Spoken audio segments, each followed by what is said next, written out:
Yeah. Cream. Whoa. A cream. Yeah. Ice cream.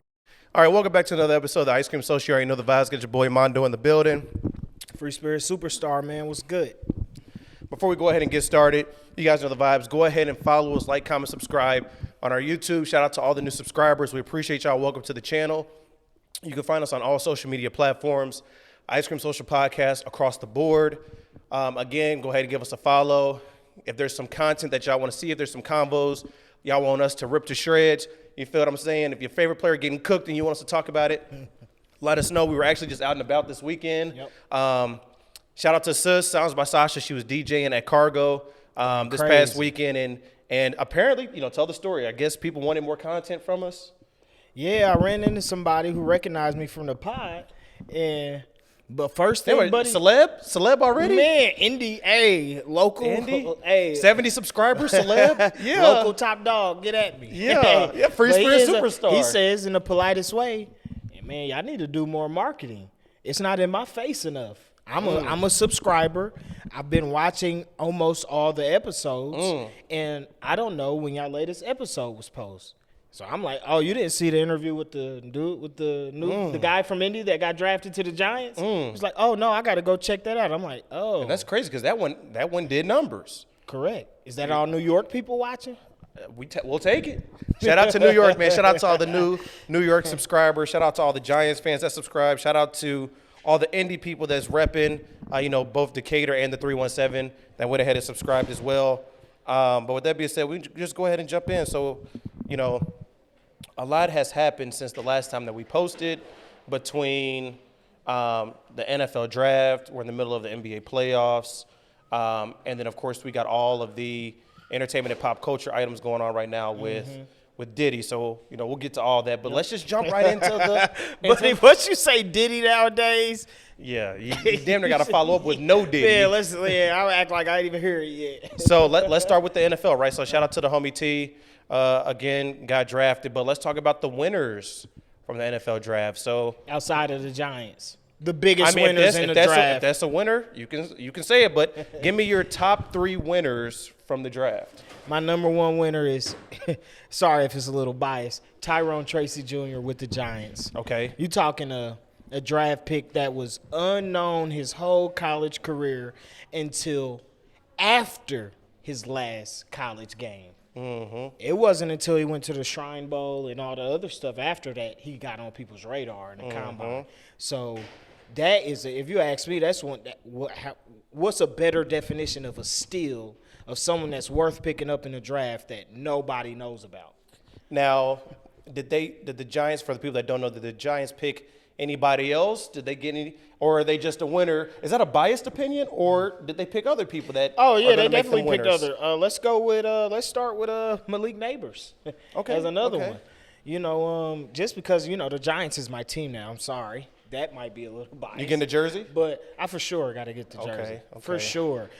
The Giants, if y'all listening to this or watching this, go ahead and send us 2 jerseys. We definitely need Mondo on the back of mine. We need Free Spirit Superstar on the back of his. Correct. Go ahead and throw us the jersey, man. We'll show y'all mad love. Just DM us for the address, yep, right? You already know. But, Malik Neighbors, right? So you said 3, right? Well, 3 winners. 3? I said 3 winners. Okay. But, you only mentioned T for the Giants. I was just curious if there were any other players that they picked up where it made them a dub. Oh, yeah, Malik Neighbors, really, they whole little – I like their whole rollout for all of their draft picks. Okay. It was well-balanced. It kind of attacked all areas of the team. Okay. And being young and all that, it's like they added that versatility and youth to those positions, which can lead to great success in the future. So what are you anticipating their record will be this season? This season – man, I wouldn't be, man. Come on, man, Giants. Let's get 10 wins. Let's go for it. Quarterback already ain't been playing as good. Yeah, quarterback already ain't been playing as good. You're right. So it's the perfect opportunity to play really, really well. Yep. New draft picks. Giants is a 4-time Super Bowl organization, so all eyes are always on them. Yep. And so, well, and just the market they're in too, right? Yeah. I mean, even when the Jets were ass, there were still eyes on them. Correct. Like we always knew Correct. when they had bad seasons. Yep. When Jacksonville was ass, nobody really cared when they were ass. Now that they're good, niggas still really don't care. It's just the market. You get what I'm saying? So, all right, so number 2 team. So who's the second team that won in your opinion? Man, the second team that won. Oh, by the way, before we go ahead and get started, so drinking some tequila. We got this turned backwards because this brand did not sponsor us. Tequila companies out there, go ahead and send us a bottle. We like tequila for sure. Yeah, most definitely. Man, another team that won, bro, I would have to go with. Who do I really feel like? Bro, the Bears. Let me slow down for a little bit. The Bears went crazy. Bro, it's so funny how, I really feel like this team that the Bears got, they working on a new stadium and everything. I feel like they're going to be the truth. Okay, is that just because of their drafts? Is that because of some free agents? Is that just because of Caleb Williams? I think What it's you feeling? everything. Okay. I think the Bears tried. You don't know until the season starts, but I think they tried their hardest to make the most conscious, cultural, and futuristic decisions that they could, from before the draft in trades and free agents to in the draft, and then also the marketing and pubbing of the new stadium coming. Just new, right? That idea of new, and y'all got top quality new. It ain't just like some, usually as a fan, sometimes you go, what are they doing? I feel like Chicago went what the whole world would think they would do. Yep. Okay. Number 3 team, winner from draft night. I would say the other winner, I ain't gonna lie, I would have to go with, I like the Commanders, bruh. Because Jaden Daniels, I would have loved to say whichever team Penix went to was the winner, but I'm sorry, Falcons. Y'all playing a little, it might be a little smarter than my pay grade or my knowledge, but y'all playing a little too crazy with that type of talent. So I'm going to have to let that slide underneath the Commanders because they really needed a quarterback, and the dude they got is crazy. Okay. I like Caleb Williams, but Jaden Daniels he's a different dude. Other than him not having as much of the winning experience as Caleb Williams or I mean, shit, what did Caleb Williams win except for the Heisman? Yeah. And Jaden Daniels got that. So they damn near won the same. Nothing. Yep. The most winning quarterback out of all of them is who? Michael Penix, because he actually went to the championship. So I wonder what was the deciding factor between Caleb Williams being the number 1 guy or somebody like a Daniels. I think what it was is what Caleb Williams showed people early on in Oklahoma. Because think about it. You took Spencer Rattler's position when they were playing Texas. They were playing Texas, and they were down. And Spencer Rattler was the starter, and he got benched. Caleb Williams came in and brought them all the way back. And I think just to show that as a true freshman, to play under Lincoln Riley, under those conditions, I mean, think about it, as a true freshman, you're 18, 19? Yep.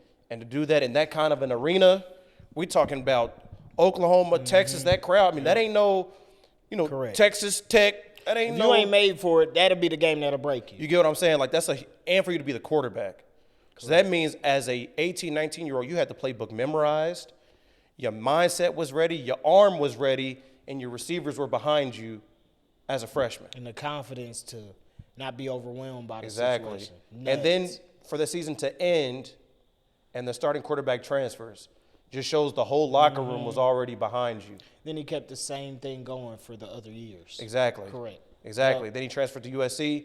Everybody transferred to USC with him. I think people get caught up in black people being confident, right? We're seeing that nowadays, right, with Caleb Williams, Shedeur Sanders. We see that with Jason Tatum. We see that with a lot of athletes that are oozing confidence nowadays. People throw out the arrogant term and they ain't did nothing yet. But people are somehow gravitating towards Anthony Edwards. I don't know what the difference is, not to get to the basketball, but what I'm trying to say is that confidence, I think, is what the Bears like. You damn near have to be maniacal to think you're that fucking good and to put on a Bears jersey. You get what I'm saying? Yep. Like, you damn near got to be insane to say, I'm that nigga and I'm still rocking the Bears. Correct. Because who else did they have? Rex Grossman? Who else is quarterbacks that they produce?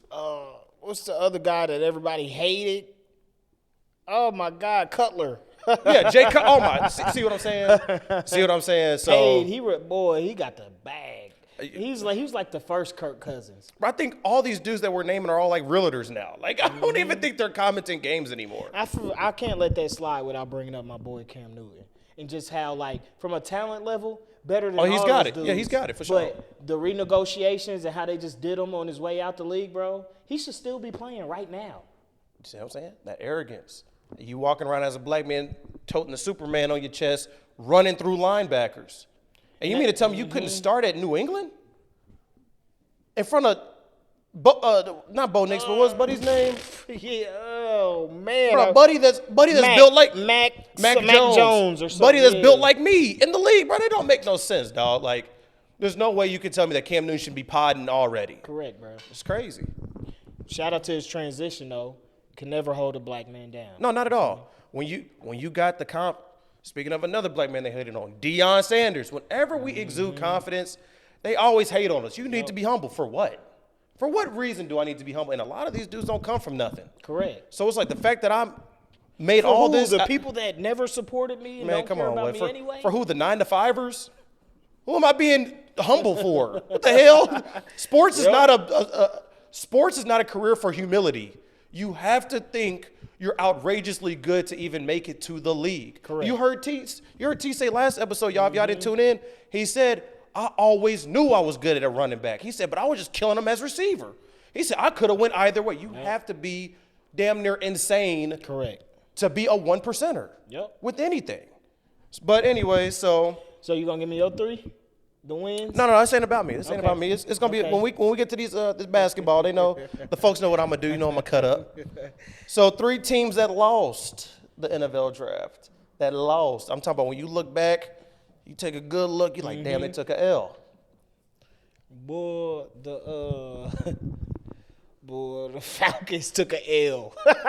Okay, the reason why the Falcons took an L, they took an L before the draft by getting Kirk. By signing Kirk. Yeah, that's an L to me. That's All that money. That's a lot of cheese. Man. 180. Man, what has he done? For almost making the playoffs?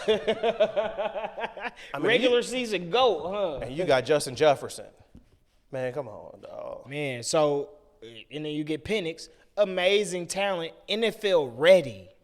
I mean, ready to play and be a starting quarterback. And now y'all put him behind there, possibly him being able to be shelved. We'll say learning, but Kirk Cousins, man, I'd rather learn from a Peyton Manning or a Brett Favre or a Tom Brady. Mm-hmm. But that was a L. Man, it's hard for me to really even say losses in the NFL, but I'll say them. All the teams that needed running backs that didn't pick T first. Facts. L's. Yeah, man, it's so hard for me to even think of the teams that took L's because even on that day, I was so in such a winning mentality. It's since that day. What about the Chargers, right? So the Chargers. It's funny I was gonna say the Chargers, but they head coach that they got kind of didn't allow me to say it. But glad you said it. I'm gonna just say it. The Chargers. I ain't seen shit from the Chargers. Well, so what I'm thinking is right. So you already got a solidified quarterback, right? He's a stud, got a hell of an arm. But then they had the number 5 pick overall, and they go Joe Alt, right? Mind you, Joe Alt's a tank, fucking 6'8", 345, right? Monster. Dad was in the league, monster body. But at that moment, the only wide receiver off the board is Marvin Harrison Jr. Right. You could have went Neighbors. You could have went Rome, Odunze. You could have went hella receivers that was on the board, and you missed that opportunity. Yeah. So Justin Herbert, my bad, Justin, no disrespect, but they got Justin Herbert as the QB, so it's almost like, and you lose Austin Eckler. So you got to give the man talent. So I just think they kind of missed out on an opportunity to get whoever they wanted. Correct. And, you give a little bit of – it's so funny. As I was about to say that, you might want to give a little leeway to the head coach, right? Because, right, he's a winner. And so you would think that he has enough knowledge and is making a smart choice. But then you think about, he was already in the league.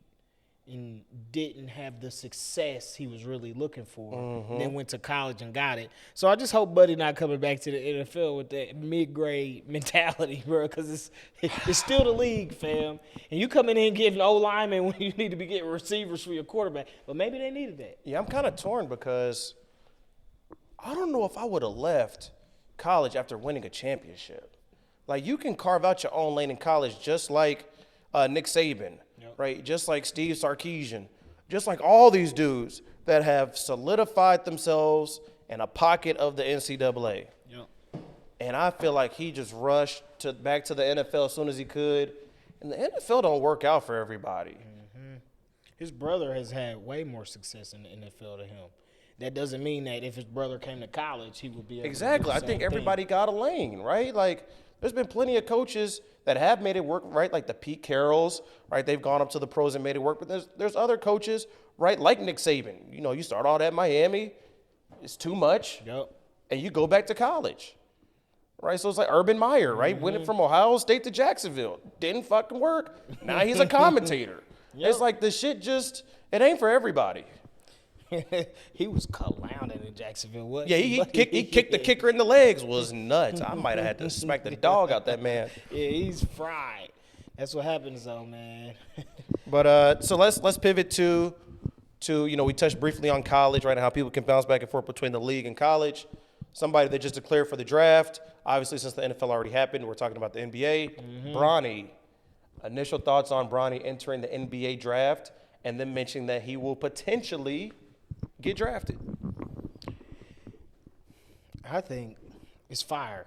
From a family, from a real life perspective, dad, son, getting money, taking care of your family, generational wealth, like influence, I think it's fire.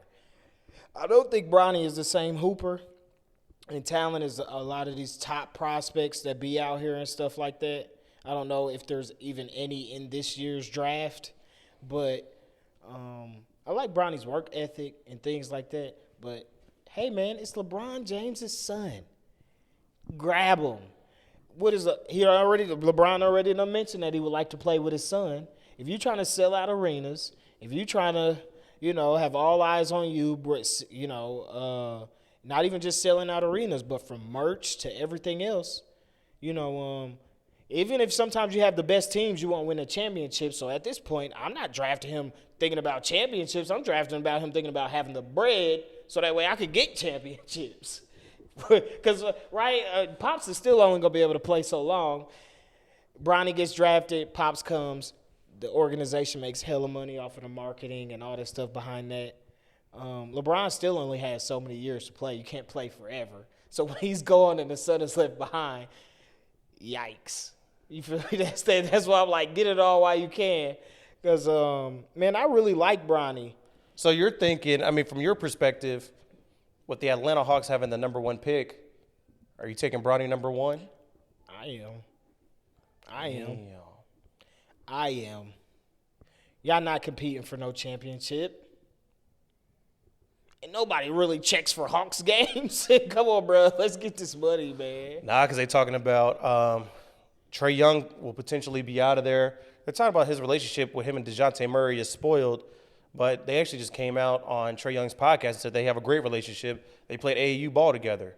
I think sometimes based on hoop skill sets and who needs the ball in their hands, sometimes it just doesn't fucking work.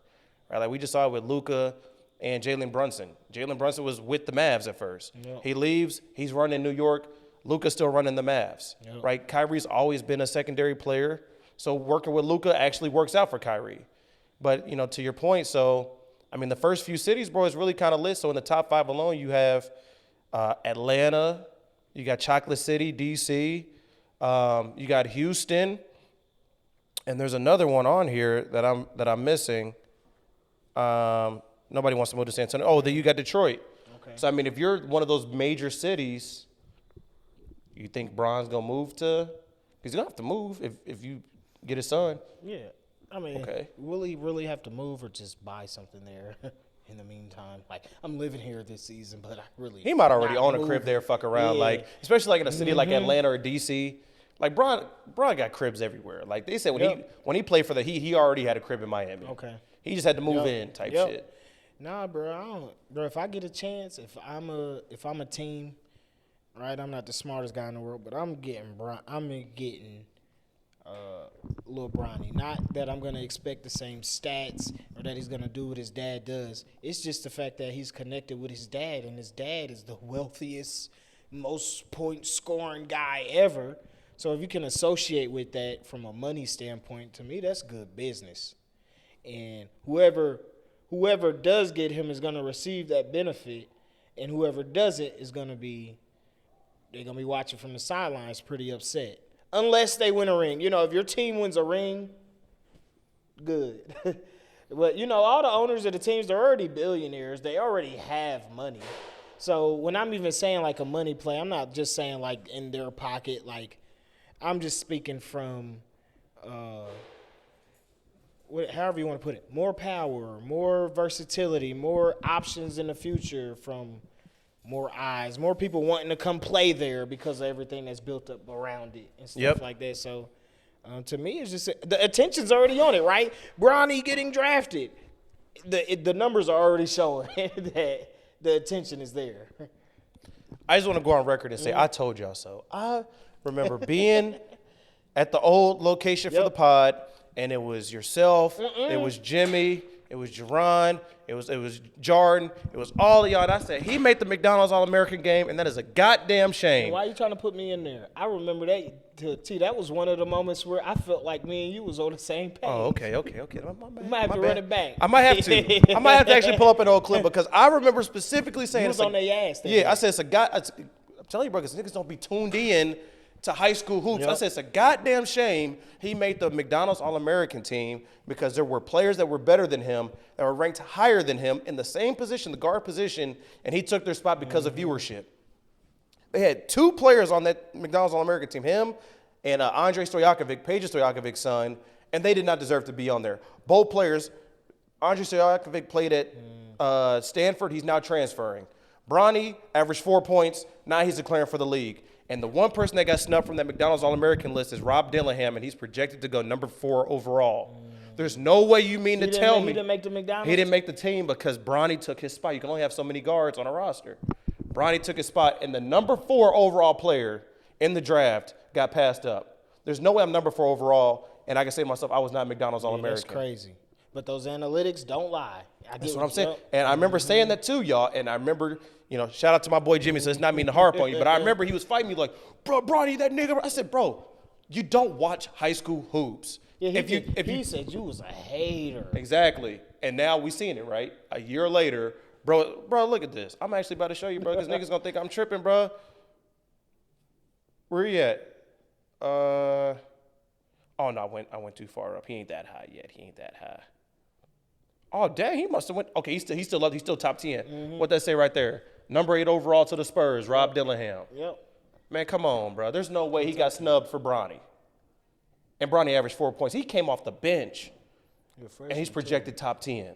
Comparison, Darius Garland, that's good comparison. Man, come on, dog. Hooper. So I just want to go on record to say, same thing with Bronny now is the same thing I'm going to say then. I think bro needs to stay in college. I'm not hating on him because my thing is with Bronny, right, he already got a bag. He already got deals with FaZe Clan. Right. He already got deals with Beats by Dre. He already got deals with Apple. He already got deals with Nike. You already got the cheese. So what is he staying in college for? Education? To get – no, hell no. Because he's not getting drafted. Hell no. I wouldn't be going to class. What's 4 years going to do for his skill set? Like, is he still Bronny? Like, it's not going to make him – But it's like, what is going to the league? Facts. But he's not going to class no way. Like, there's no way. Bronny, as a USC student, you're not sitting in class with Bronny. It's impossible. Do you know how many people would be swarming him on the daily, bro? Like, some people, just like Angel Reese. All online classes only. Exactly. Angel Reese was doing online classes. Bronny's more famous than her. Caitlin Clark wasn't sitting in class with people.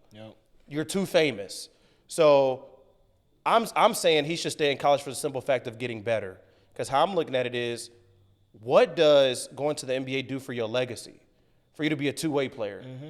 For you to say, man, I played in the G League. Bro, I'm sorry, but for you to be LeBron's son, that's not enough. For you to say, I'm playing for the Terre Haute Red Claws. Bro, that's not enough, dog. That's not. You might as well went to G League Ignite if you was going to do that.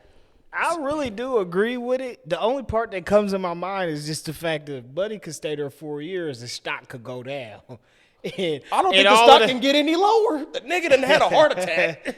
The stock is rock bottom. Yeah, you're right. The possibility of that happening again in 4 years. What I'm saying, bro. That's why I'm even looking at it. I know they're paid, but, still, some people live the lifestyle of what they're paid. So you need a check. You feel me? And I'm just like, hey, man, when I'm just listening to your point of him getting better, and I'm like, all right, how much better do you expect this to happen? At least average 8. It's not going to make him a top 10 pick still. At least average 8. Double your points.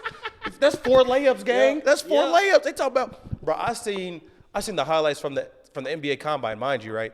So for viewers, if y'all not knowing how we have the podcast structure, Rory really the NFL guy.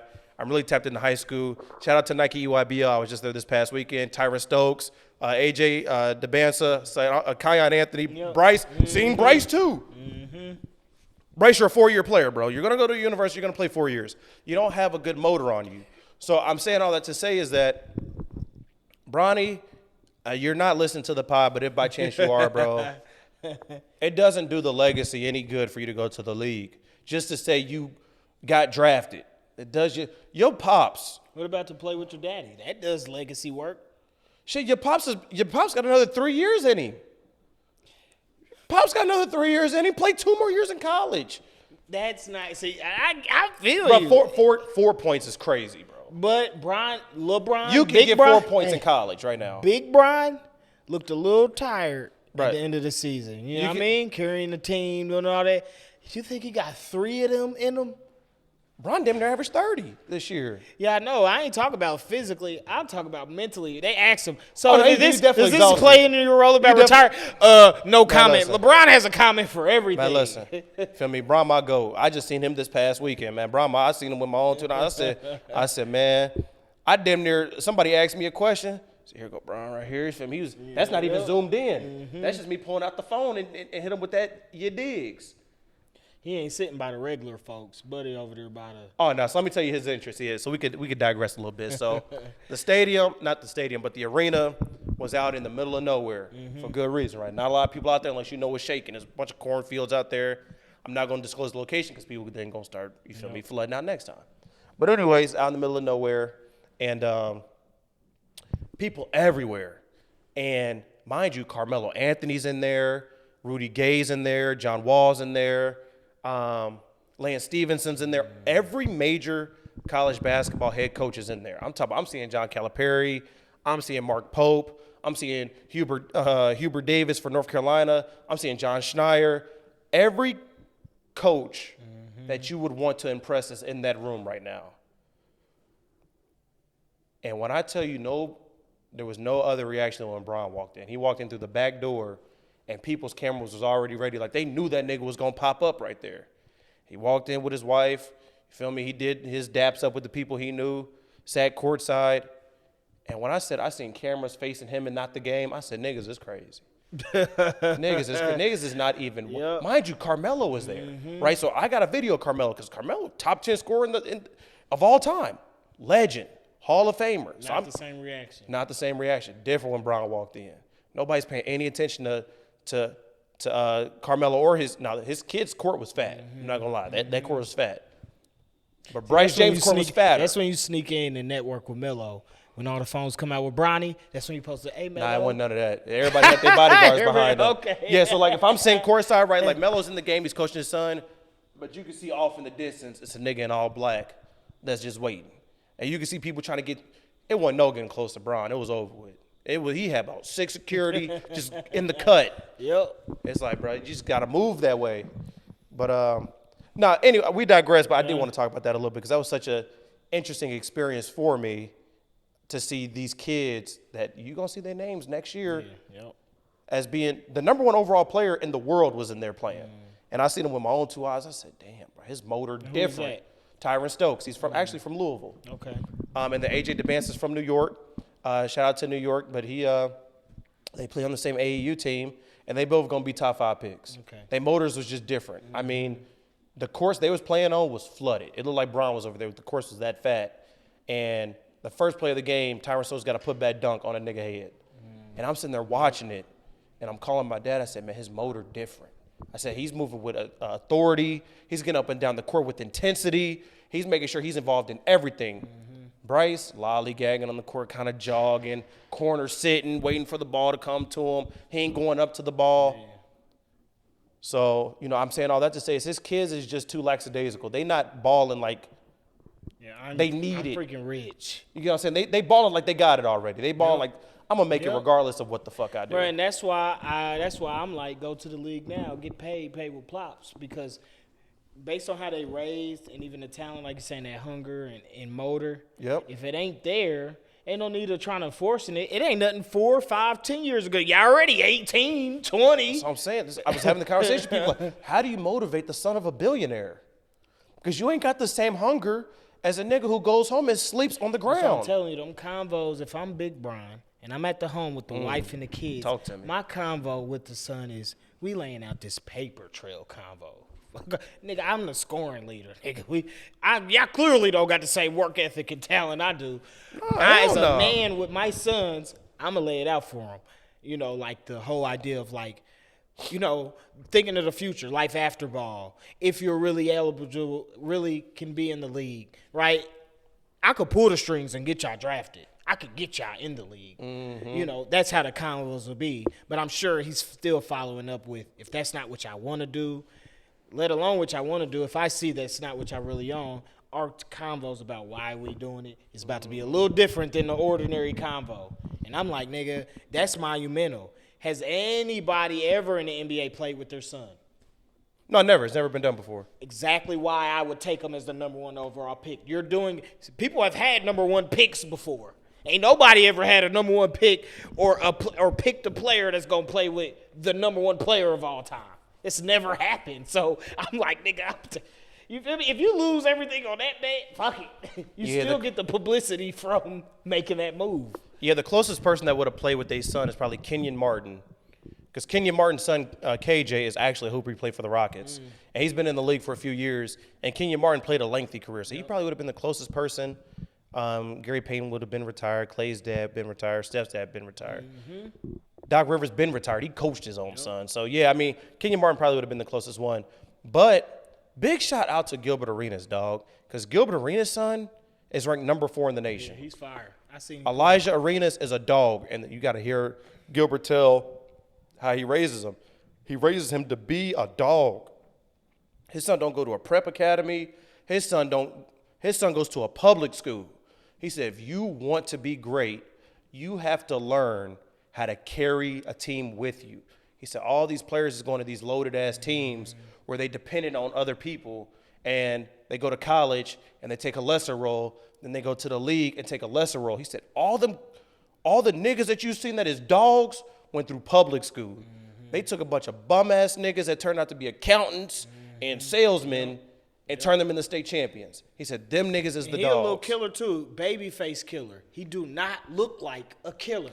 If you just see Glenn Big Baby Davis? No, I'm talking about Gilbert Arenas. Oh yeah, most definitely. Most definitely. He probably wouldn't care about basketball at all. The look of him, like he's a soccer player at heart. He grew up playing soccer. That's what I'm saying. Crazy. But when he dribbles and when he plays, dog, gangster, dog. I'm sorry to tell you that. He's off the leash. He off the leash. Like, but I'm trying I don't know how to do nothing when I'm playing. All I know how to do is how my daddy taught me to play. I don't know nothing else other than that. I was going to say, his dad taught him hibachi. You go out there, you cook every nigga. And I respect that so much because, me, when we talk in private, I'm always like, man, we're just going to go to an academy. That should change my whole mindset. I'm like, damn, I'm looking at the best players in the world. Outside of this year's class with Cooper Flagg and all them, they all go to the same school. But outside of that, all these niggas go to public school. Yep. And they just good than a bitch. It's like, how can you prove that you good outside of taking niggas that's going to be working 9 to 5s and making them state champions? On my back. It's how you going. Anthony Edwards, public school. Then he went to Georgia. Who the fuck hoops at Georgia? Yep. And now he's carrying the Timberwolves. Yep. He's used to backpacking niggas. Yep. So speaking of Ant, so, shout out to the Timberwolves. Shout out to Ant. Karl Anthony Towns, I can't forget you, UK alum. Yeah, but they just beat the Denver Nuggets in the 7th game. Incredible comeback. They overcame a 15-point deficit. highest deficit comeback in a Game 7 in NBA playoffs history. But they go up against the Mavs. They go up against Luka. They go up against Kyrie. Shout out P.J. Washington, another UK alum. Who do you got winning that series? I ain't gonna lie. Off of face value, I think the Timberwolves is more balanced and more loaded. That's my opinion. No, I'm hearing you. You feel me? They got the bigs. They got the skills. They got the guards. They got the energy. All of that's there. Mavericks, to me, got the skill. They got players in the right positions to make their team good. But to me, they're not as deep as the Mavs, or as deep or as versatile as the Timberwolves. And so that's why I'm going with that pick. I think the talent is there, right? Luka and Kyrie talent is matching up with anybody else's talent. But those other positions, and then off the bench, shit, the Timberwolves got people coming off the bench and in the other positions that's, you know what I mean? To me, kind of almost stars or real dominant roles on other teams if they was on them. You know, you talking about Rudy Gobert, Cat. You know, these are like some big bodies that, like, you got Rudy Gobert, defensive player type caliber, and then Defensive player type caliber. Don't disrespect. I ain't gonna disrespect. I'm gonna let you get off into the detail. I'm about to say Rudy Gobert, Player of the Year, all that. Yeah, Rudy Gobert, first ballot Hall of Famer, bro. 4-time Defensive Player of the Year. You get that mixed with some All-Star appearances. Who the Mavs got to match up with that? So here's the breakdown, in my opinion, right? So I'm glad you asked. And Carl, right? Because them, I mean, come on, man. You know, UK alum. I know everything about Karl Anthony Towns, man. Even though he lost to Frank Kaminsky and Sam Decker you know, he in the almost Final broke Four. his damn arm on that weird ass layup. He got fouled on. Bro, he's so clumsy, Oh, bro. Like, the nigga wears like a size 22 shoe. He's just a clumsy ass big nigga, bro. Like, everything he does is so awkward. When he runs is fucking weird to me. Like, he just bust your ass. But oh yeah, most definitely. Crazy work. Number one player out of high school, number one draft pick overall, but is a fucking walking bucket, bro. I don't know what it is. Fucking won the 3-point contest as a big man. Like, the nigga is just crazy. But yeah, you was talking about the matchup. I was just sitting here like going through the Mavs roster, and I think the Timberwolves got them. And for those listening, it's not just because I'm on the Anthony Edwards wave. This actually has nothing to do with Anthony Edwards. It has more so to do with the Mavs players matching up with the Timberwolves players. So out the gate, the Mavs got Kyrie, you got Luka. We know those are certified problems. But you got P.J. Washington, who's a power forward. He can occasionally step out and shoot it, but he primarily works in the middle. He's going to get some rebounds. You got Gabbert. You got Dwight Powell. You got Derrick Jones Jr., right, who's really a high flyer, plays some defense, locked down on defense. Right, so they got some pieces. But now when you stack them up against the Timberwolves pieces, the biggest thing about the Timberwolves is not Anthony Edwards. It's their defense as a unison. Correct. So Anthony Edwards plays defense, but you got 4-time Defensive Player of the Year, Rudy Gobert.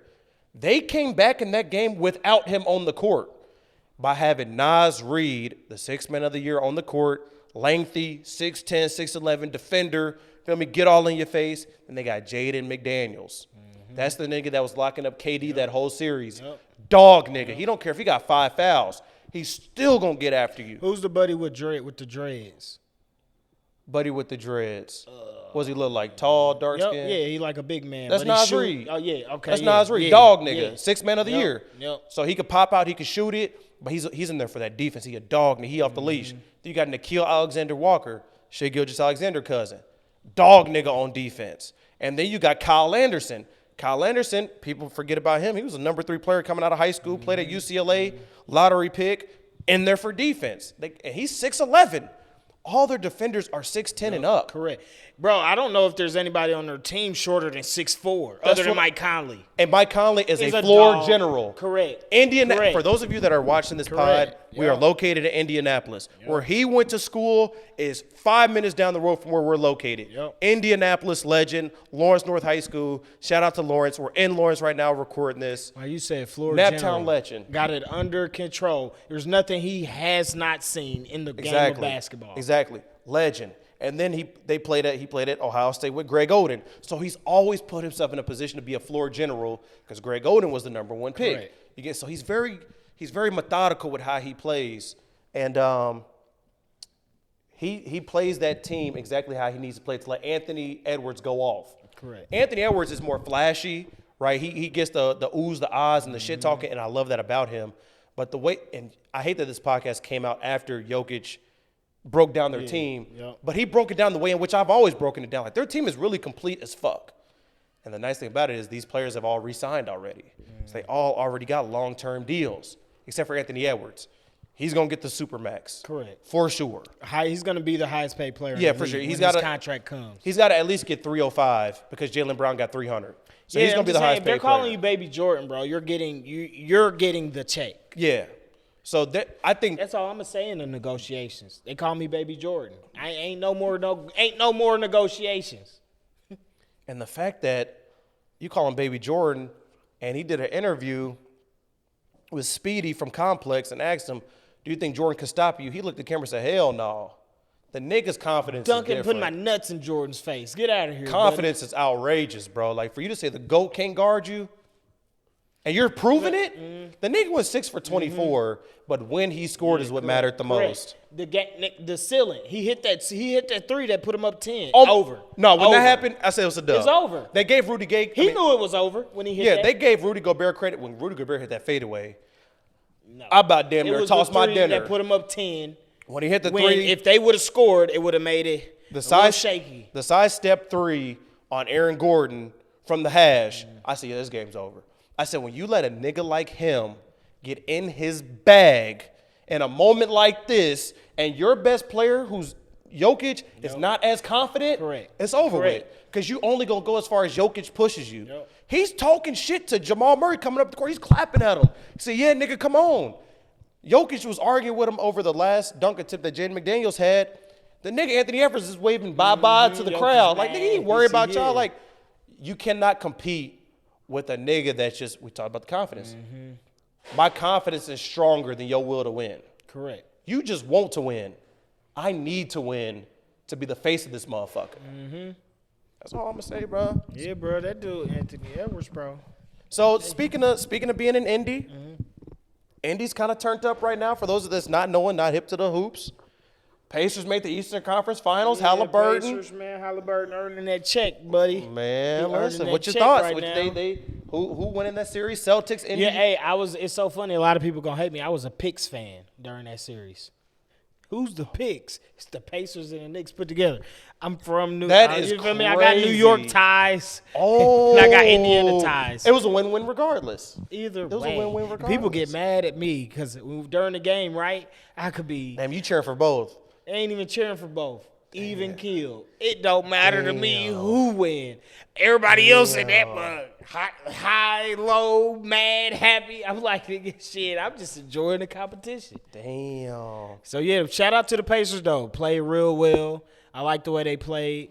Mind you, but both teams they beat has their star players hurt or starters hurt. Too many so it's people like, hurt. and they're a 6 seed. So when they lose to the Celtics, don't be all upset, Indiana fans and all this. It's like the Celtics. And how many games? How many games? How many games? They ain't making it past 6 games. It's not happening. They're not winning more than 2 games against Celtics in 6. If the Pacers win 3 games, right? If it come to a game 7, I'm gonna just say the Pacers. How are they making it to a game 7 with y'all? Y'all got all y'all players. You got the number 1 seed. What I will say is if the Celtics don't sweep them or gentlemen sweep them and you let the Pacers get confidence, the Celtics are in trouble. Because Jason Tatum has a bad habit of having his ego get to him. He is always used to being the best player on the court. Just, again, y'all, I'm just diving into the basketball knowledge here, right? He went to Chaminade in St. Louis. Same school that Bradley Beal go to. You got to be really elite to go there. He's a number 1 player coming out of high school, went to Duke. He really didn't even go crazy at Duke, was a number 3 player overall picked. Do you know how good you have to be handed the Celtics franchise? As historic of a franchise that is, you're handed it. You get drafted and they say, yo, we don't give a fuck who's on this team. This is your team now. Kyrie played for the Celtics and it was still Jason Tatum's team. You know how good you have to be that? And confidence thing, though. that's what I'm saying. So that's what I'm getting to is if you let the Pacers get enough confidence because you have too much ego, the Celtics are in trouble. Yep. Because Jason Tatum always think he the coldest nigga out. And I fuck with it, right? As you should, because you've proven it. But the Pacers got that itch. You know what I'm saying? Like, they already the number 6 One of the seed. coldest niggas out. Because that's always been my thing with Jason Tatum. The same thing his Duke coach said. But he gets soft in certain moments. And it don't matter if you hype him up in that moment and he go for 40. It's still something internally that you got to work on keeping it consistent. Yeah, And that's exactly. what has been the only issue that I've had with Jason Tatum is that in those big moments where that confidence, where what everybody thinks about you, it's not that it's shot. He'll even be shooting it in a moment, but it's brick after brick. It's a bad shot. It's a bad but shot. he was making all the shots when it didn't matter. Now That's when what it's I'm saying. turned on. Think about it, bro. They won in 5 against Miami with no Jimmy Butler. This is no disrespect to Bam and Tyler Hero. Shout out more UK alums. The Heat shouldn't have stood a fucking chance. You should have just swept them. The Celtics just beat. Who the fuck did the Celtics just beat? The Celtics just beat the Cavs. They don't stand a chance, no matter what court you're on, unless it's LeBron James, Steph Curry, and KD. You are the best player on the court, dog. Yep. You need to, and you got Jaylen Brown, the highest paid nigga in the league. Correct. And then you got Drew Holiday, the best perimeter defender in the league. And then you got Porzingis. They called the nigga the unicorn. Mm-hmm. You got Al Horford, seasoned vet. You got a lot of pieces. Derek White going out of control, bald nigga. Yep.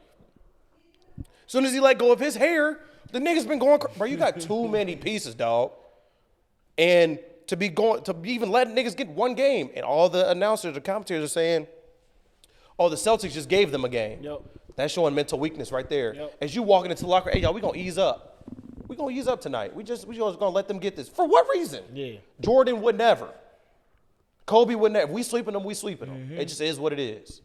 They went to Game 7, right? The Cavs and the Celtics. No, they beat them in 5. Oh, okay. They beat them in 5. All right. But that's what I'm saying is, with the Pacers got enough scrap in them. Feel me? I feel like Halliburton, it might be the mixed nigga in him, but he take a lot of shit personal. You feel what I'm saying? If you even doubt him in the slightest, he take it very personal. See, and the thing about the Pacers with me is the Pacers. I am not surprised by the Pacers being competitive. I feel like that's a whole part of their market and their ticket sales is being competitive, but not competitive enough to get a damn ring, right? Yeah. So that's why it's just I've been living here so long and been seeing this.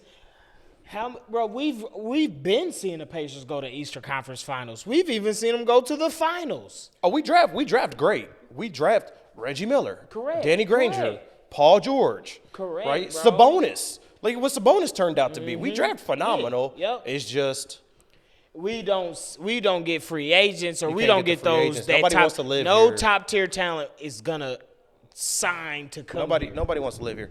That's why I Are the get mad. Pacers even gonna offer that contract though? They're not even gonna make it lucrative enough for that type of player to come. It's just not Indiana. You wanna know names. why? It's because money goes a lot further here.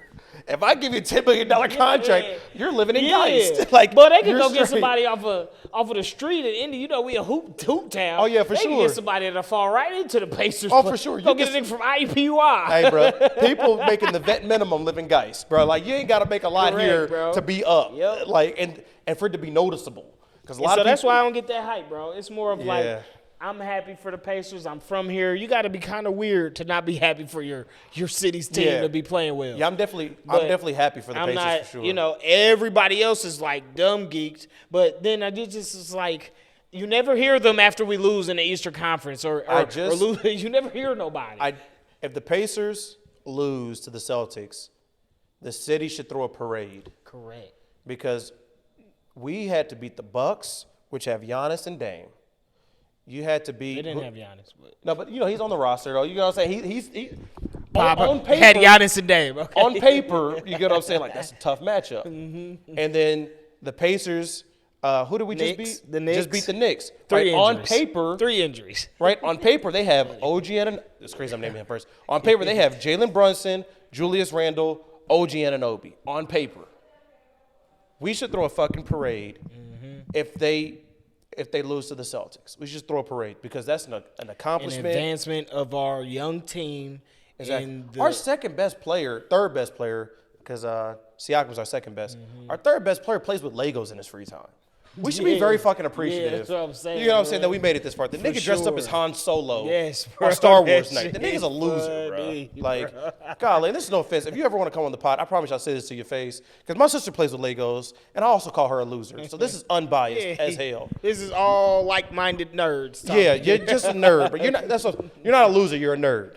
Like, you're a fucking nerd in the wrong profession. Be a basketball nerd, That's nigga. crazy. God damn. Where did you get this time? Is that all you did was hoop and then run home to Legos? I'm like, where did that? And I'm talking about he got the big That's what I'm $400 saying, bro. Legos. Where did that skill and that time come from? Too much time on your hands. You need to be in the lab. You need to get some fucking And rebounds. I'm telling you, he get girls now, but that was from before Buddy started getting girls. You know, when you tall, weird looking, you cold, but don't know high school girls know about number one in the nation. They don't know about high recruits. Facts. So it ain't till you get that check and they see you on TV a little bit, and you feel me, you pull up in that lamb. Now you feel me, a little bit of that cop. But I'm like, when I seen that, I'm like, how? Because somebody who's so, like, into the Legos and really talented at that, how are you – where was you hooping or, like, where's this time And that's what I'm from? saying. I'm unbiased because my sister played with Legos. Not play with Legos, but she builds the Legos. I guess that's an adult thing to do nowadays. But she tells me all the time how time-consuming it is because you're talking about 10,000 pieces. And you got to match the pieces so that it builds this big $600 figure. Bro, you need to be in the lab. LeBron not playing with no Legos, bro. Miles That's Turner, what I'm bro. saying, You got to bro. be in the lab, bro. I'm looking at the last game. LeBron's free time, he's sipping wine and on a yacht. Right. If there's other than that, basketball. Hoops. And his wife is right there with him. His wife was at the EYBL. Miles Turner, you need to be on the same type of time, bro. Everything is dedicated to hoops, which is why you don't get rebounds. I'm sitting there watching third quarter. You got 2 boards. That's a 7-footer. Get the fuck away from the three-point line and get some fucking rebounds if you want to beat the Bro, Celtics. if Randall was playing, Bro, it's over everybody with. would have been mad. Yeah, it's over with, bro. It's over with. All right, so let's go on to, so we talked about. Shout out to the Pacers, huh? Hey, shout out to the Pacers, though, man. You know we fuck with you. We fuck with you, my boy. So they going to the finals? No, they're not going to the finals. The road ends here. You a Pacer hater. You from here, Hey, bro? man, that's Or all right. That's all right. Point me. People from the city be wanting everybody to be illogical. It's like, Man, bro, I'm listen. still a thinking human. I just had a conversation with Pops-in-law. He sat there, looked me dead in my eyes, and said, Pacers are sweeping the Celtics. I said, sir, I'm going to give you a therapist phone number right now because you're delusional. You have a better chance of hitting the lottery than the Pacers sweeping the Celtics. That's crazy. Crazy work. That's what I'm saying. Like, people mistake you being a fan for being delusional. Show me a Spurs fan that thought the Spurs was going to make the playoffs. Yeah. I'll show you an idiot. Correct. Swear to God. Like, you can love your team, but also be realistic and say, hey, we weren't even supposed to make it this far. Yep. The fact that we're in the conference finals with this team, I could live with this. Yes, sir.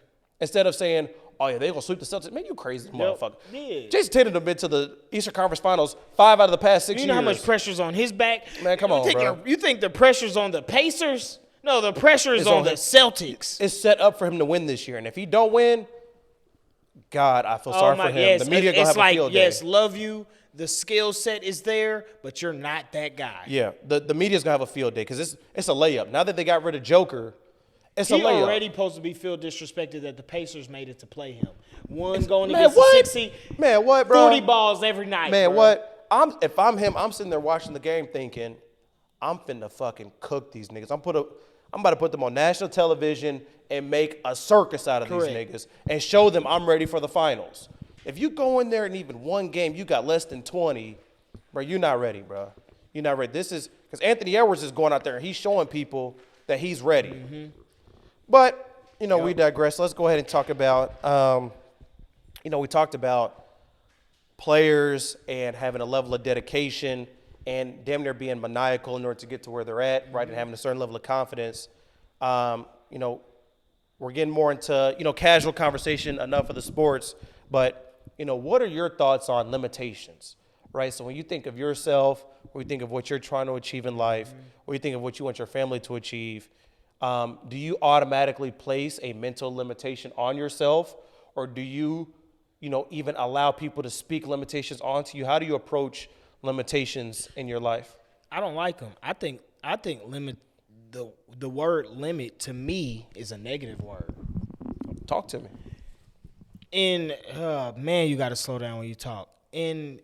Depending on the circumstances, it's a negative word because nigga, I could be at my limit with this buddy back here talking shit. I'm about to punch him in his face. That's a good limit to have. But when we talk about life and your dreams and goals, unlimited.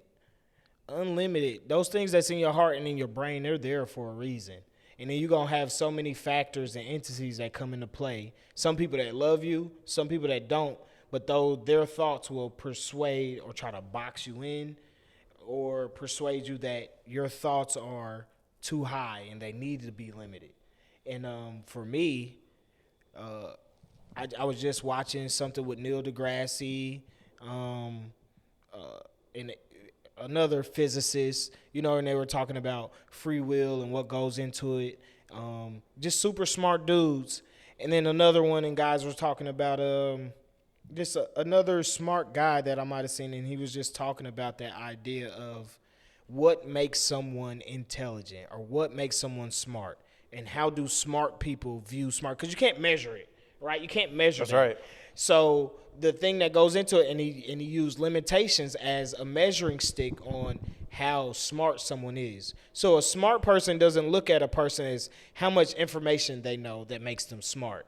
It's the limitations that they have set on their brain to absorb information, process information, and this is new information. Absorb and process new information, being in a space you've never been in before, and being able to adapt.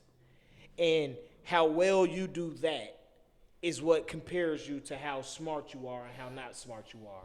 And, so limitations can actually play into your ignorance or your unintelligence because, oh, no, I haven't done that before. This is the way that I've always seen it before. And because it's that way, I won't listen to another way. I won't consider a new way. It's too uncomfortable.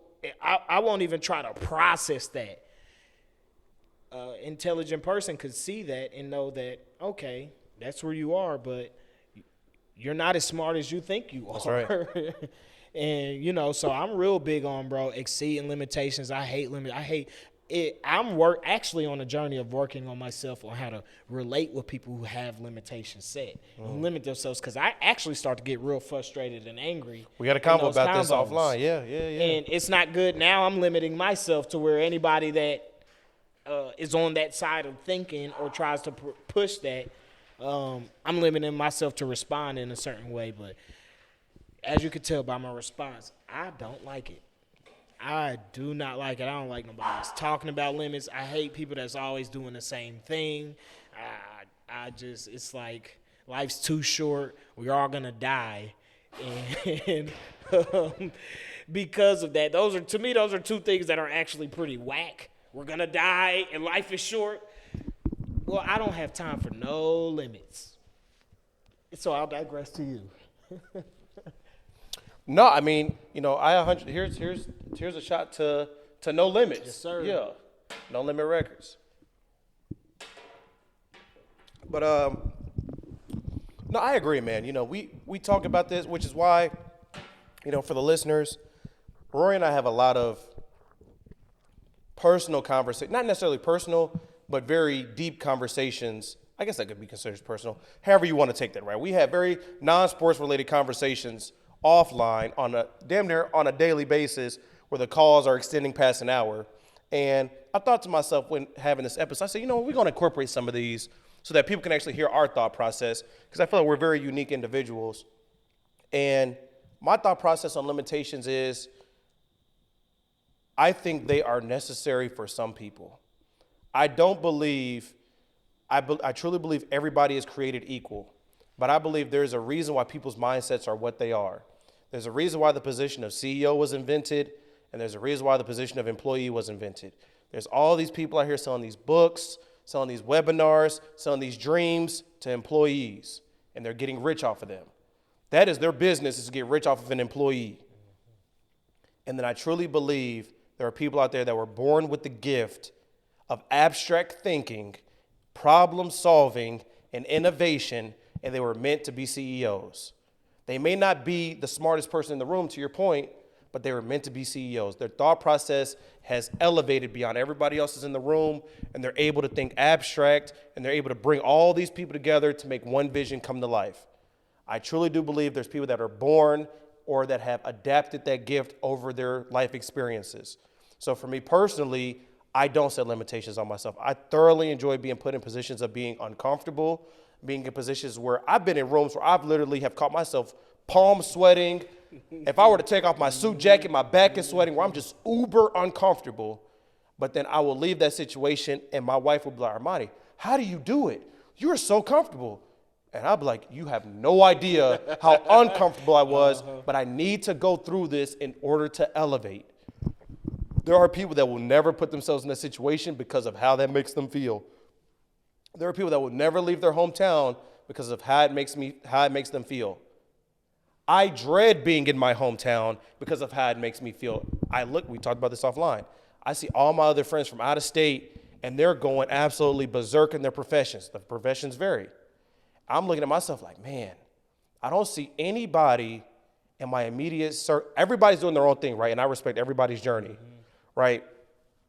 But I'm like, man, I'm seeing this 28-year-old pushing a G-Wagon, living in a penthouse in downtown Dallas, and I've known this person since I was a freshman in college. What the fuck am I doing? You get what I'm saying? Like, it's moments like that where I'm like, what the hell is going on? I have to push myself beyond my comfort zone. I feel like, and I tell this to my wife all the time, I feel like I've set a certain comfort zone for myself where I know I can get away with certain things. Where I was like, okay, I can get away with making X amount of dollars and doing this and people perceiving that as having a lot of money. I can get away with that.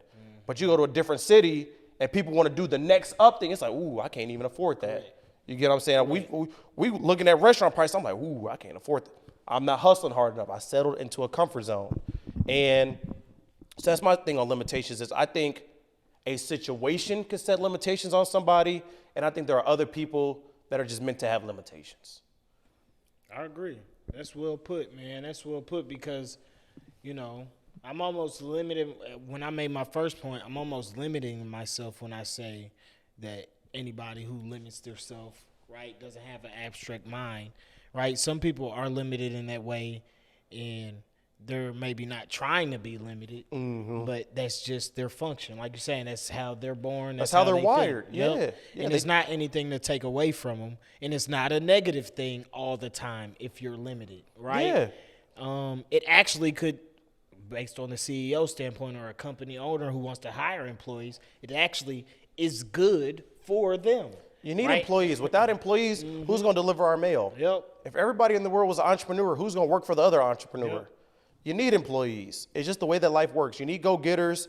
You need people that just want to collect a check and live life. Yep. It's just a balance. It's so crazy when you brought up that abstract thinker because, you know, I'm a designer. And that's how I know that's why we relate so well because it takes a certain type of person to even understand what abstract thinking is. There's a lot of people that if you bring that up to them, they be like, nigga, what are you talking about? Thinking? Just regular thinking? What does abstract thinking mean? And so when you think of it like that, it's like, I like the way you put it because it allows me to be more comfortable in knowing that, all right, other people might have limitations. And even when they try to set them on me, I could be a little bit more comfortable because there might not be any malicious intent or anything to it.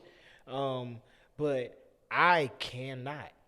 It literally is my nightmare to live a life where the stuff I dream about or the stuff we see that we really like or want to obtain, and I didn't do anything to try to get it, I can't. And that's why we're interviewing with T. That's why we on the Ice Cream Social podcast. We both work. We both have talents that in our career we could just do that. You can tap into alone. Exactly. And you could be considered successful. Correct. Exactly. Correct. And I honestly, man, listen, I'll tell you a story and then we can move on. So I was at so if it's my uncle's son, that makes him what, my cousin? Your uncle's son is your cousin, yep. Okay. I always just call him nephew because the way in which my family dynamic is kind of set up. So my pops, my uncle, and my aunt, right, they're all super close, but I'm uber close with my granny. So she always just refers to me as son. So it's always I'm just the fourth child, but I just so happen to be the child of her child, right? Because like I pull up over my granny's house and Karen will say, "Hey, Armani, remember you got stuff to do before you pull up over there. Like you finna be over there for hours." And that is what will happen. I will go over there. I swear to God, I'll go up there to pick up a piece of mail and I'll be over there for 4 hours. Because a nigga just get caught up. She knows how to get me going. I know how to get her going. And we just be over there like some fucking old ass people on the porch. So boom. I say all that to say is my uncle's son, I always call him nephew, but nephew Titan, we was at his first birthday party. It was here in Indy. And I'm standing around the island. And we all talking about me moving. Mind you, my uncle lives in Florida, but they've already accepted that he's moved because he's already gone. I'm talking, why you want to move? Why you want to move? And I'm telling them why I want to move, and they're not hearing me. They're like, you can do that here, you can do that here. And I was not budging. I sat there and looked at a room full of elders, right? I'm talking about 50 plus, and told them, I said, I will be the one to put this family on the map. I will be the one. When you hear Zuckerberg, you think of Mark Zuckerberg. I sat there and told him, I said, I'm the one that will make Doyle a household name.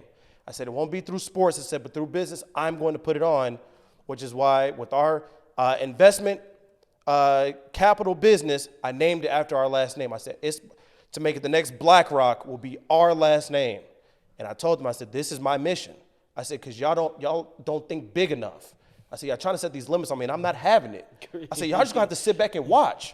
I said, whether it's from the beyond or not, if y'all still here when I make it, it's just gonna happen. And they had good limitations for you too. Engineer, lawyer. Exactly. They had great. You're right. So that's a great point, right? So for those of you that are not knowing, right? So my dad's an engineer, my mom's an accountant. You can make it that what you want to make it, but I was raised to be a lawyer. I've always been a talker. I've always been a negotiator. I've always been somebody that is able to take even a solid point and speak on the other side of it. So I went to school for pre-law, and I did that whole deal. And obviously I'm not a lawyer, guys. Otherwise I wouldn't be fucking sitting here. So, they had great limitations on me. Them is not high enough limitations. How am I going to be a lawyer all those hours doing all that? How am I going to get the house that I want or how am I going to do this and that? How am I going to do my real estate? That's what I'm saying, and that's what people are not knowing is people can set limitations on you, and if you decide to accept them, depending on what they are, it could work out for whatever that person wants them to be. Correct. But if you know for your right, Mark Zuckerberg went to Harvard. His parents had a great limiter on him. #1 university in the world. He said, "Fuck that! I'm dropping out. I'm going to become the youngest, richest person in the world. I'm going to be a billionaire by 23." That's what happens when you separate yourself from the people that try to limit you. And obviously we're older than 23, but we gonna get there for sure, which is why, like you said, we get along. Yeah, for sure, bro. So diving into, obviously we're on the personal life wave right now. So we're both married. We talked about this during Curtis Collins. Go back and watch that episode if you haven't. We talked about this during Curtis Collins' podcast episode. He tried to clown us on our rings, say they weren't flashy enough. But this is an episode for everybody that is single out there in the social media driven generation. What's some advice you can give to a single person that wants to be married? Because I feel like every time I go out and people see a ring and say, hey, you got some advice for me, and I always give the same advice. But I'm just curious as to what advice do you give? I would say just for a normal person, right? Because every person's different. What advice you would Let's give say they to walk an up on you at a individual? party. Right, so the Sounds by Sasha party we was at, they walk up to you and say, hey, I see you got a ring on, you married. How long you been married? You tell them. They say, man, what advice you got for somebody like me looking for a wife? Get weird. Ooh, talk to me. Weird. Talk to me. What you mean? Obviously, marriage is on your mind. If that's something you say you want to do, the next person you really catch a vibe with, marry them. You already been living the way you've been living for so long, right? You ain't settling, you ain't doing this, but you for sure got questions for the person that I'm trying to tell you. When I did it, similar to the limitations things, I didn't have the best credit I wanted. I didn't have the money for the ring that I dreamed about buying, but I ended up meeting a girl that really loved me for me. And when I noticed that, shout out to sis. If I didn't marry her, if I didn't get AKA weird and just do something that I want to do, maybe it's not right now, but just get weird, then if I don't do that, I could potentially lose this girl that I would like to marry Yep. and all that, because if you don't get married, you're gonna break up eventually. That has been 100%. Oh my God. That has Oh my been God. 100%. Thank you. I don't think people understand that concept. You're either with this person to break up or to get married. It's one or the other. It's very simple.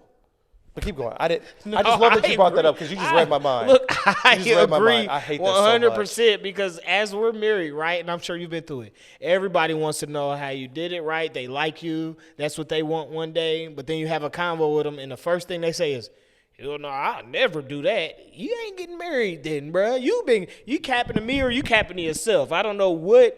Don't even talk to me no more about it. I hate that too. When single people ask for their advice, that's my other answer. I ain't giving them no damn advice. Because they'll ask for it, bro, and they shoot it right back in your face. I'm like, hold up. Aren't you the single person that's trying to get married? So why, when I'm telling you or giving you advice, why are you telling me no? Facts. Makes zero sense. And I have people personally, friends and all that, like from my family to outside of my family, who does the same thing. A female or a man will say, "Yeah, I like what you got going on, man. I want that, man. I'm inspired by what y'all doing. That's the way to do it." And then when you go like, and they explain their situation, and you go, "All right, then do this or do that." They be like, "Hell no, I ain't never doing that." You be like, "Buddy, you just wasted my time, man." I swear to God, I was not sitting here on the phone ignoring you, but I can speak to this exact conversation verbatim. So last night, I'm chilling with the wifey, can't disclose names because y'all gotta be some weirdos out here. So not last night, but at the party. At the party, I was chilling with wifey, right? We was sounds by Sasha behind the DJ, boo. And this dude walks up, starts talking to the wifey, right? And for those of you that don't know, I'm not really an insecure person because I just feel as if you have enough balls to talk to the wifey in front of me, you got enough balls to get your ass whooped right here in front of the wifey too. Like, so I really just be in a kind of like an even keel mode. And I say all that to say is he walks up to me immediately after and says, "Hey, I just want to let you know I've never done anything with your wife. I know her from college. She's super good people." That's just the kind of energy. Because like, yo, if you were to come over here to say anything else, your face will be in the dirt like an ostrich. But you better treat her right, for I do. Yeah. It's over with. It's over with. And Pops, I know you listen to the pod. You see what this hand surgery is from. You know what you had to pick me up from, man. You're on go every moment. It needs to be on go. But anyways, I saw that say is, bro walks up to me after he gives the whole spiel of not doing anything with the wifey. He goes, "Man, give me some advice for being married." And I give the same people all the advice. Say you have to be willing to compromise. Same conversation we talked about. I said, nobody is perfect. I said, so you have to understand what you can live without and what you can't live without. Your shorty might be uber clean. She might cook great, but she want to go to the club every night. Your shorty might be dirty as hell, but she loves you unconditionally. She never goes out. She always does the laundry.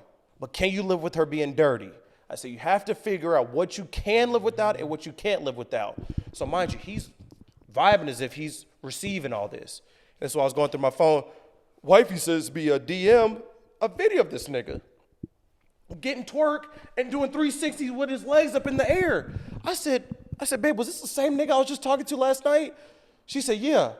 I said, no fucking way he was asking me for marriage advice and was doing donkey ass shit in front of a block full of 200 people out there. I said, there's no way this is goes to your point, right? You asked me advice for no reason. Because any nigga wanting a marriage is not going to put yourself out there in that manner and then have it on your Instagram story. You're now giving the perception of you're a lit nigga.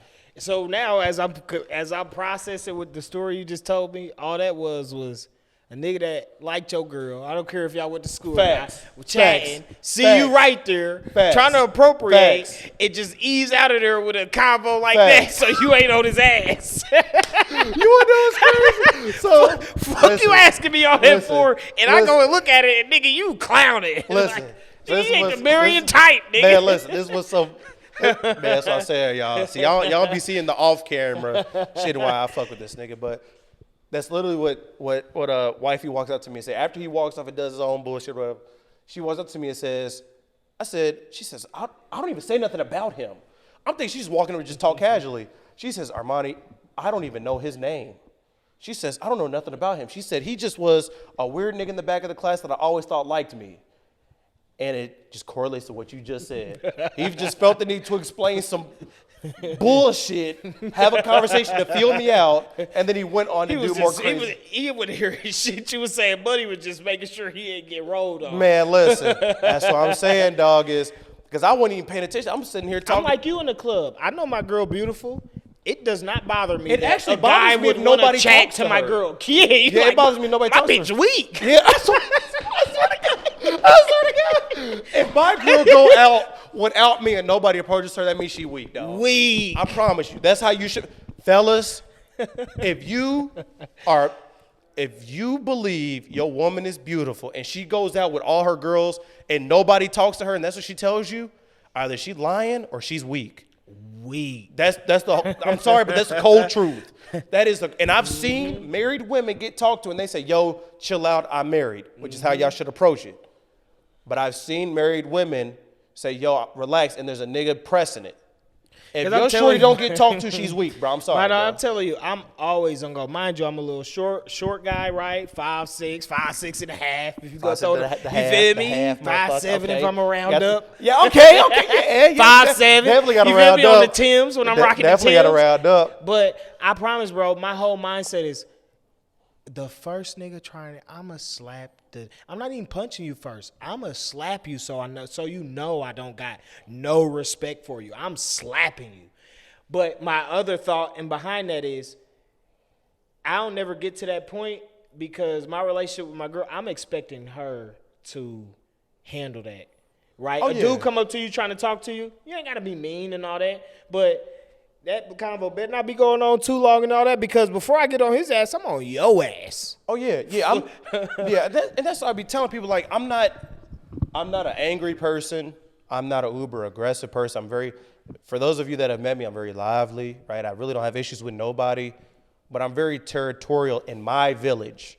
So like if somebody were to be on bullshit with my village, boom, it's time to turn up. I'm very much like that at playgrounds. If a kid bump Reese, or if I see a parent being a little too assertive, I'm liable to walk up to you and put you in the dirt with your kid. Like, you just going crazy. Like, you just got to know your place as an adult, I feel like. And I just kind of have that even keel kind of perspective. And first time wifey ever came up to Chicago, boy, homie, I'm not going to drop your name, but you know who you are. So the homie, he's now the homie. The homie calls the wifey, and they on FaceTime and shit as she's getting out the car, coming to see me in Chicago. So I hear a nigga voice and shit. But she hurries up and hangs up. I said, who the fuck you on the phone with? Nobody. Boom. I go, get your phone, call the nigga right back. Gets on face. I said, yo, nigga, who is you?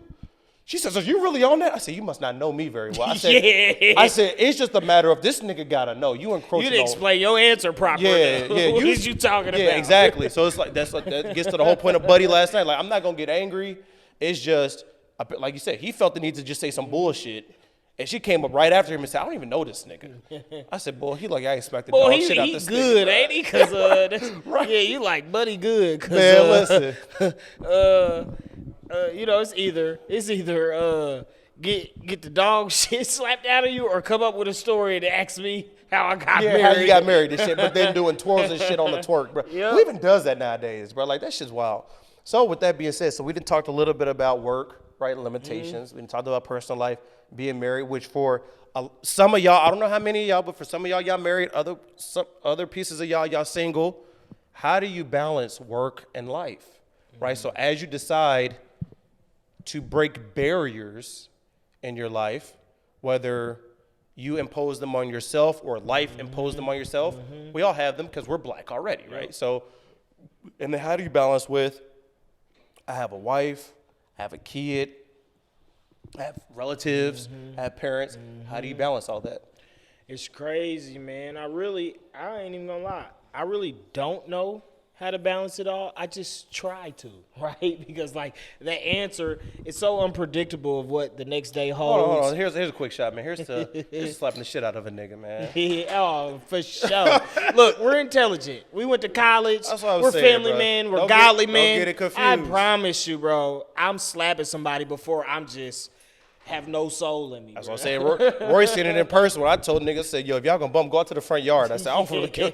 Hey, sometimes as a man, You got to do what you have to do. Yep. And whatever the result, as long as you're not shooting each other. We don't promote violence. Yeah. But for those of you that are raising sons, take note. Don't raise no fucking soft-ass kids that ain't in playgrounds, ain't in the field. If your son never has an altercation in his life, you raise him wrong. He's a yes man. He's an employee. You're raising an employee. Correct. Come work for us. Ice Cream Social. We're hiring. Hey. Just a little bit of juice left in here. Tad bit. Ain't do shit. All right, so work-life balance, what you feeling? Yeah, man, so it's literally I go through that every day when I'm thinking about the barriers that we're about to break and crossing into and the possibilities of the lifestyle and how it could work. It's like, man, I just try to keep that mentality that I'm willing to balance out to make sure my wife and my daughter are happy before anybody else. You know, so all this potential and ideas, it's funny, I was thinking about that before we came in here and started. And I thought about asking you that beforehand, but it's actually a topic. And we can have a regular convo just on correct, the pod. Okay, correct. cool. That was literally on my brain was this idea of like, bro, we talk about all these goals we want to reach, this lifestyle we want to live, but it's shit that come with it. Work hours, out of town, all these type of things. My question was going to be to how to balance it. So all of that was to lead up to the question you just asked me. And for me, it would just be to make sure no matter what's going on, I'm willing to do that. So on an example right now, when I come home, and I'm still having trouble with it, right? You come home from work or stuff you're working on, and when you get home, your mentality is to shut it down. But if you really love what you do and things like that, it's tough. You're on your phone looking at emails still, and you're supposed to be chilling. But how I kind of stay on top of it is just accepting that it's not right for me to be on my phone right now. It's not. Nigga, you done had a whole work day of doing it. Like, even for yourself, shut it down. And so that's what I'm going to try to carry into the future is like, if I've been out of town for 4 weekends in a row, meeting with football players, negotiating contracts, doing all this stuff. Yep. And my wife calls me and she's upset and she's just like, I haven't seen you. And in my mind, babe, I'm trying to hustle for the family. This can't be done. Nigga, you've been hustling for 4 weeks. She wouldn't be calling you unless it was something she was really feeling. Right. So even though, right, you might be right in what you're doing, you have to be able to go, hey, shit shut down. Go home for a week with the wifey. Money's been made. Deal's been done. I don't care about the other deal that I might miss out on. What about me missing out? What about my wife leaving me? Or my daughter not respecting me because I'm not around? Oh, I got all this money. I reached all these goals, but she has no relationship with me. I'm not down for that shit. So, and that's why I feel like our journey's taking a little longer when you talk about certain 28-year-olds, certain people we see, is because how we want our life to be. Yeah, facts. Is we want our shit perfect, how we want it to be, and we got to accept how long it might take. So go ahead and describe for the people, right? Because, you know, I'm not big on speaking on people's personal lives, but explain to the people what your ideal life looks like, right? So as far as the type of home you have, the type of at home, because we're talking about work-life balance, right? So what the life looks like and talk about what the work looks like. You ain't got to go into specific details. You're right. You know what I'm saying? My ideal life, bro, honestly would be a private property with my wife and my family. We talk about acres. We talk about gated community. A few acres, minimum. Let's just say minimum 5 that the house is on. Okay. So a private property with its own gate or road, you know, with my family and my wife. My wife doesn't have to work if she doesn't want to, which would allow her more opportunity to nurture and cherish the raising of our children. And whether even all the other activities she want to do, whether that's hiking, fruits, working out, just the good things that would allow just my woman to be happy, feel good, live good. And then rental properties, real estate rental properties in different cities, in the major city of whatever state that I live in, and for business, whenever we want to travel, we could stay in one of the properties that we own. When we're not there, it's being rented out and getting money made from. So it's not this lifestyle of keeping up with the Joneses. I got a house here, I got a house here, don't nobody live in them, and I'm fucking going broke trying to pay for all of them to make it seem like I got something. Right. So that's me, man, that private property, access to the major city. You know what I'm saying? My wife having the freedom to do what she wants. Mainly, what I see she yearns for is that time and responsibility of her kids. Mm-hmm. You know, and it has nothing to do with if she works or not. But if it's like this week, this month, this year, she wants all her time with her kids and doesn't want to work, I want to be able to have that, provide that lifestyle. Yep. And then when she says, "Hey, babe, I feel like working again," you don't even have to provide that lifestyle. You can just work. Facts. So that's it, man. Private property with my family, where all my family and friends can come visit me, hang out, do whatever at any point in time. Then a family, and then properties in major cities that I could visit, come do business in, and rent them out when I'm not around.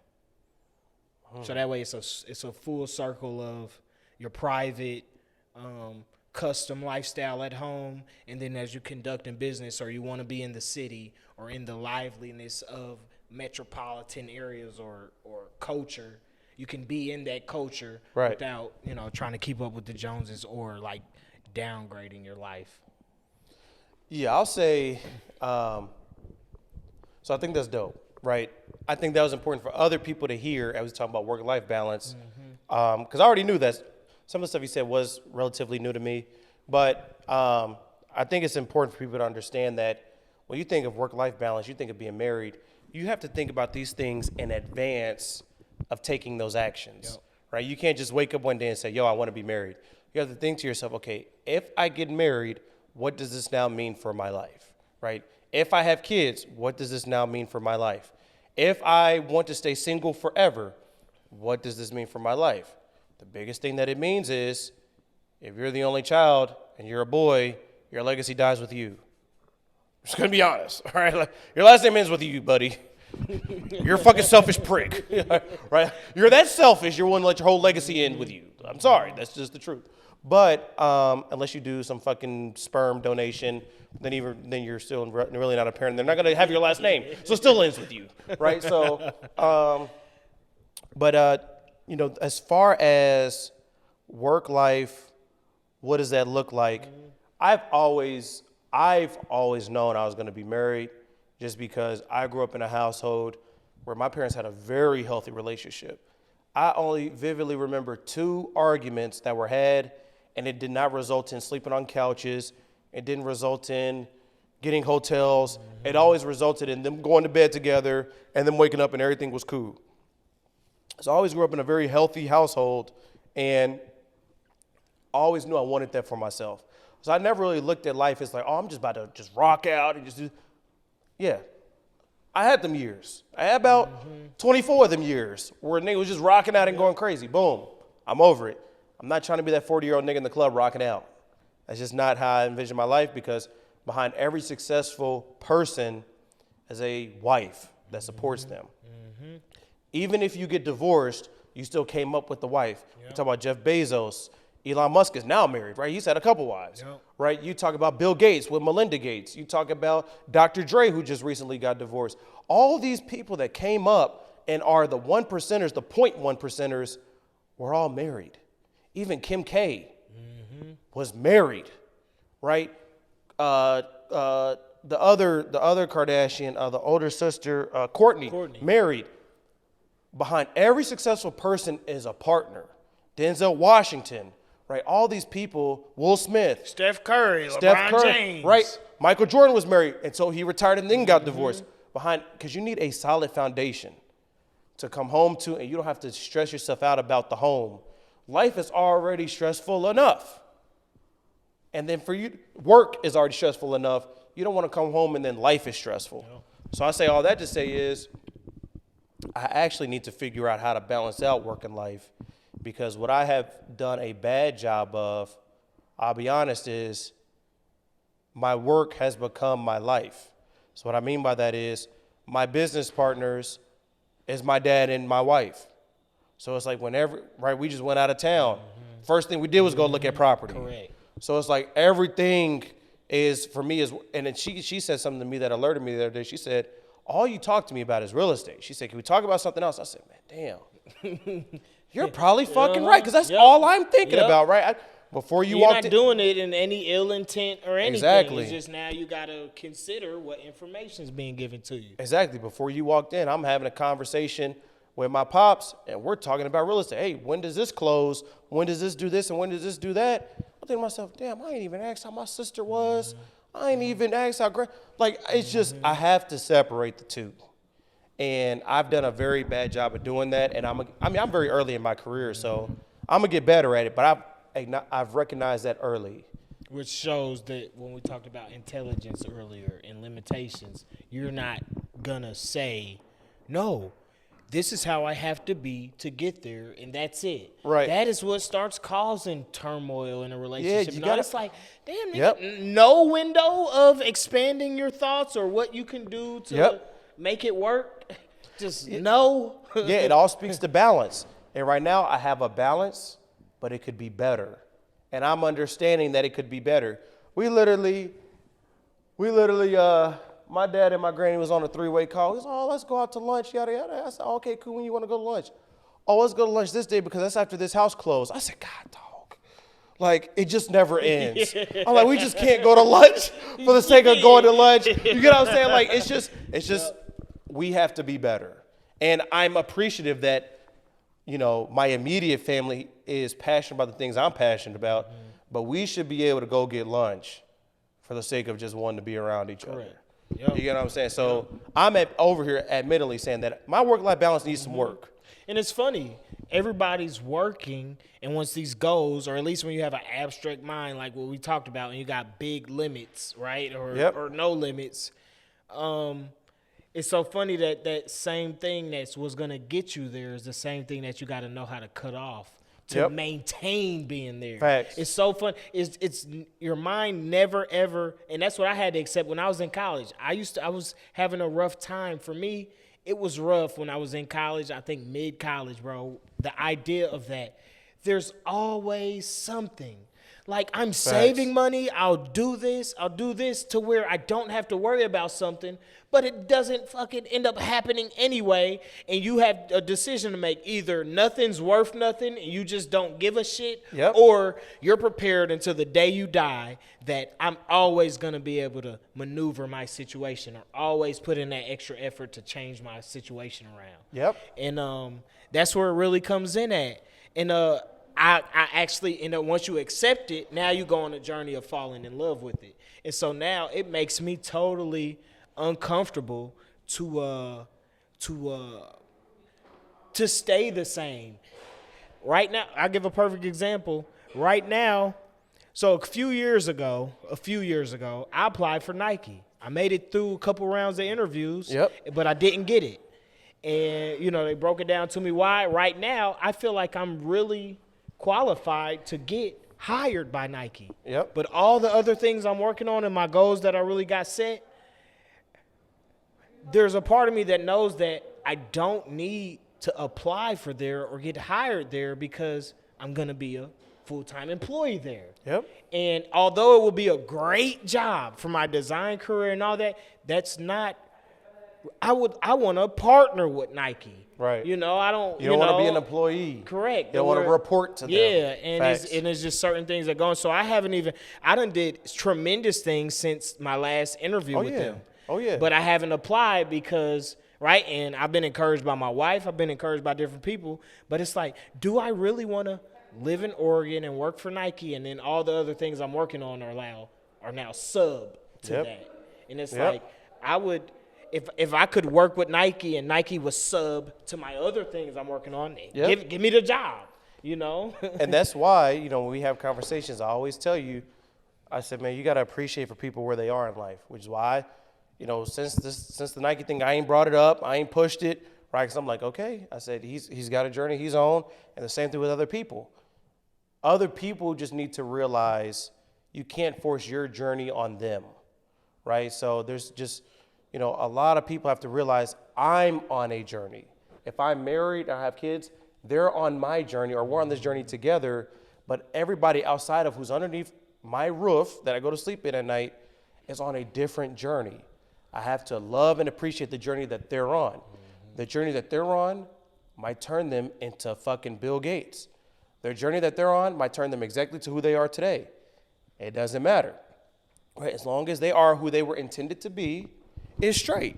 So I say all this to say, you know, is that work-life balance, everybody, is it is a balance. And I don't think anybody truly has it figured out. Otherwise, all the billionaires in the world wouldn't be divorced. Correct.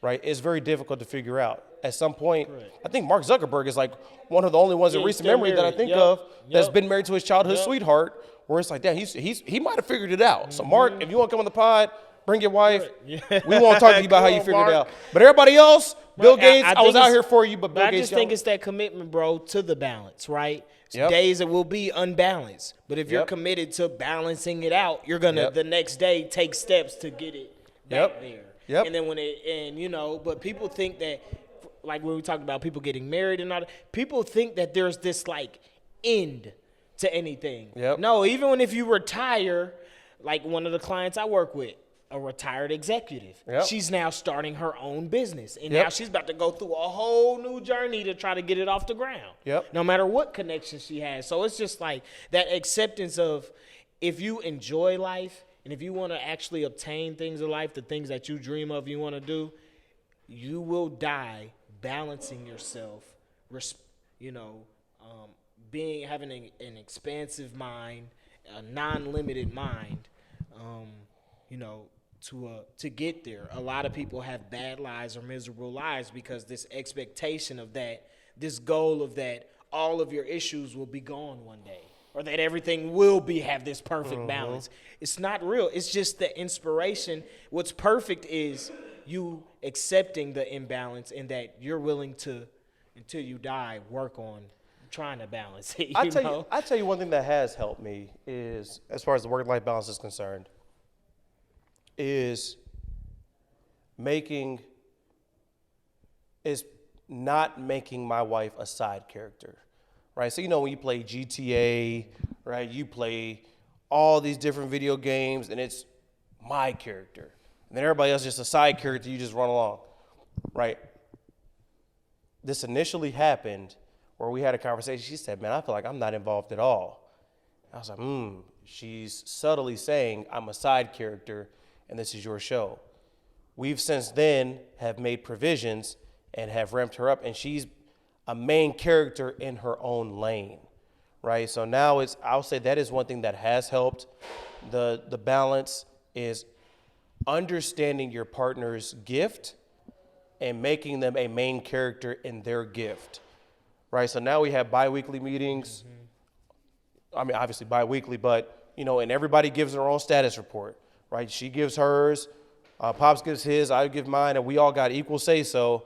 It's just a fully functioning organism, whereas before it was kind of like, hey, you talk to me, I'm going to report it, but it's not like you really got to say, because I can really alter what you're saying before I hop into this shit. But now she's, hopping into it and having her own voice. So what I will say is, people that are listening, what I have found beneficial is don't make your partner a side character, right? I feel like all these billionaires, they make their wives the CEOs of the philanthropy.